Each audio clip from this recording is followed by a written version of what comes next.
Austria is a landlocked country. They are entirely surrounded by land on all sides and have no coastline on the sea, and yet because of the Danube, you can still sail there, making Austria just as connected to the global ocean as any non-landlocked country. Kazakhstan, Turkmenistan, and Azerbaijan too are considered landlocked, and yet they each have long coastlines along the Caspian Sea, which is an inland sea, but one that can still be reached by the Volga and Don rivers and the canal connecting the two. So when I was asked if there are any countries so landlocked that they can't be reached by river or canal, I immediately thought maybe one of those tiny European microstates, like maybe Liechtenstein. Well, they have a smaller stretch of the Rhine, but no docks or boat landings in their country. Trust me, it's really easy to check. Which means you can't really sail there, but you could theoretically swim there? At that point, what even counts as a navigable river? There are 44 landlocked countries in the world, 43 if you speak Serbian, so to see which of them are truly landlocked, let's start from there and knock down all the ones that have access to big navigable rivers, sort of like a geopolitical version of Guess Who. The Rhine and the Danube immediately cross 6 countries off the list: Switzerland, Austria, Slovakia, Hungary, Serbia, and a whole 537 meters of Moldova. The Moselle also connects Luxembourg to the Rhine, Czechia has access to the Vltava and the Elbe, while Belarus has direct access to the Dnieper. North Macedonia meanwhile has the Vardar, known down south as the Axios, which also connects to the Nerodime, one of the few rivers that actually splits, contrary to most world-building advice, also flowing into the Ibar and eventually back to the Danube. However, these rivers are too shallow for most commercial cargo boats. That just leaves 4 of the microstates. Vatican City is obvious, but I feel like that's cheating. Meanwhile, San Marino and Andorra have rivers, though these aren't truly navigable rivers. And Liechtenstein has part of the Rhine, but like I mentioned in the intro, nowhere to dock a boat. But this all begs the question, what exactly makes a river navigable? Somewhat annoyingly, at least if you're trying to make a clean list like this one, there is no one definition of a navigable river. Usually rivers need to have a certain depth, not run too fast, and spend at least part of the year not frozen. But the real question is, navigable by what? Rivers where big ocean liners fear to tread might be perfectly fine for flat-bottom barges. You could stretch the definition even further if you're talking about a canoe or a kayak, but we have to cut the definition off somewhere before we count streams that you could technically fit a Playmobil boat onto, so let's stick with commercially navigable, as in by cargo boats, carrying cargo. Because when we talk about whether or not a country has access to the sea, that's what usually matters. And this is the crux of our title's question. I suppose a less algorithm-friendly version of the title would be, which landlocked countries have unimpeded access to the sea where they can send and receive cargo without having to deal with transfers or anything like that. Dams and waterfalls are another thing you think would be a deal breaker, and, well, they are, but if there's a canal with locks going around them, like with Niagara Falls, then it might actually be possible to sail around. That, however, isn't usually the case.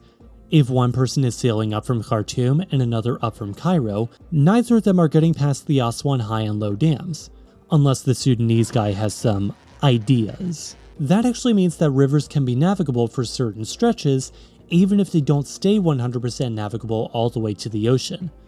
But we are talking about navigability all the way directly to the ocean, so South Sudan counts as truly landlocked, as does Uganda since most boats aren't getting past the Sud.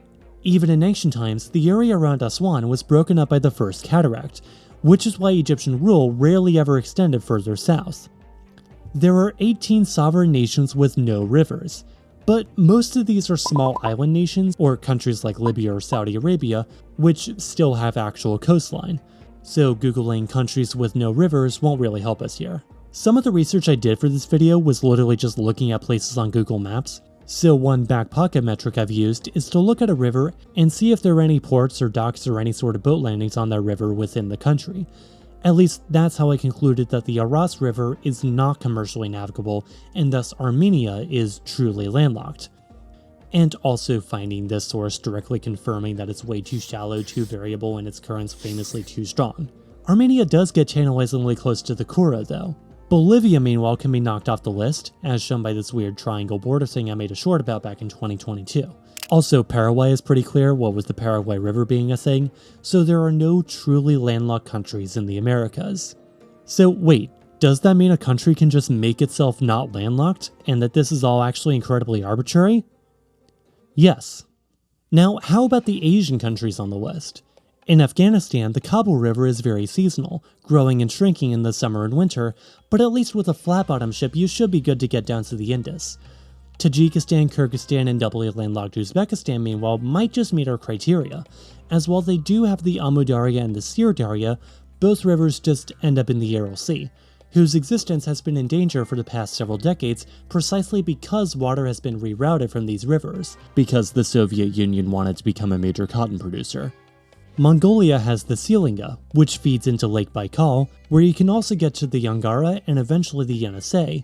Well, even then, the Yenisei leads into the Arctic Ocean, which is known to freeze over on account of, Arctic.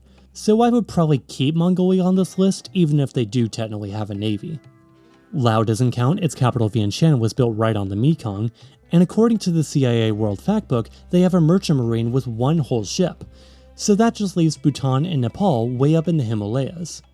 Yep, good guess. Bhutan doesn't seem to have any navigable rivers, though interestingly the Manas River becomes navigable further downstream in India, though this doesn't really help Bhutan that much. Nepal is in a similar boat, well, maybe not literally, as they have many smaller rivers that drain into the Ganges, just none that are currently actually being used for transporting stuff. That just leaves a bunch of countries in Africa, which also has rivers. Aside from the Nile, there's also the Niger, the Zambezi, and the Congo, with tributaries like the Ubangi. However, these rivers aren't exactly the best for sea-going connections. The Zambezi, for instance, flows past Botswana, but before Victoria Falls, so again, good luck navigating that. The Limpopo River, however, is also navigable, just as long as you can get around that massive sandbar at its mouth. Though Botswana doesn't seem to actually use it for transport, so I'll put them in the iffy gray area. Zambia, however, does make use of the Zambezi via the port town of Luangwa, while Zimbabwe does not make the same use of it, so I'll put them in the Botswana category. Malawi, meanwhile, is very territorial over Lake Malawi, which connects to the Indian Ocean via the Shire. Yes, that's how it's pronounced. However, it also has a lot of waterfalls. Actually, that's also true about the Congo River with the Inga Rapids, hence the Central African Republic. The Volta River is navigable in certain sections, but only in Ghana, which doesn't really help Burkina Faso that much. The Fafa and Busa Rapids on the Niger River also pose a similar problem for Niger and Mali, like the cataracts on the Nile. They're so close to being navigable though. Chad actually has two navigable rivers, the Shari and the Lagon, but it's a bit of an Amu Darya situation as they both converge and end in Lake Chad, which has also been shrinking for the past several decades, though not due to bad Soviet planning. Lake Tanganyika is connected to the Congo River by the semi-navigable Lukuga and Lualaba rivers, though again, emphasis on semi, and also emphasis on what I said earlier about the Inga Rapids. So I think I'm going to count Burundi as truly landlocked. Lake Kivu doesn't have any navigable rivers connecting it to other lakes though, so I can be confident in also counting Rwanda. Despite having one of the Niles, Ethiopia's only commercially navigable river is the Baro, which connects to the White Nile in Sudan. But again, Ethiopian barges aren't known for their ability to fly, which leaves the country reliant on Djibouti to act as its port, with everything coming into Ethiopia being redistributed throughout the country by a system of what are called dry ports, which are basically just ports but without the boats. They're like giant redistribution centers. All that leaves us with Lesotho and Eswatini, neither of which have any connections to the sea, especially Lesotho since it literally doesn't even go below 1400 meters. Also, it's kind of funny to use the word below in a geographic context and think, oh wait, I actually don't mean south, I actually literally mean below, like in the third dimension.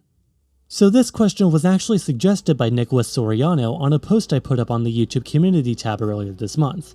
I kinda wanted to make myself someone people could ask about history or geography, so I asked people something along the lines of, what are some questions you have about the world and how it works? As in, what is something you've seen on a map, in history, etc. that you wonder about?